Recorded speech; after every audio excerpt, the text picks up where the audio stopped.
Mga kapatid, ang humiliya po ngayong araw ng Huwebes pong ito ay hango po sa babasahin kong ito. Lucas, Kapitulo 9, versikulo 7 hanggang 9. Ang pagkabalisa ni Herodes. Ang mga nangyari ay nabalitaan ni Herodes na pinuno ng Galilea. Nabagabag siya sapagkat may nagsasabing muling nabuhay si Juan na tagapagbautismo. Sinasabi naman ng iba, nagpakita si Elias. May nagsasabi pang ang isa sa mga propeta noong unang panahon ay muling nabuhay.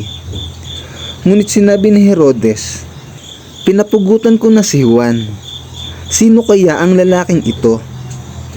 Marami na akong nababalitaan tungkol sa kanya. Kaya sinikap niyang makita si Jesus. Ang mabuting balita ng Panginoon. Pinupuri ka namin, Panginoong Hesukristo.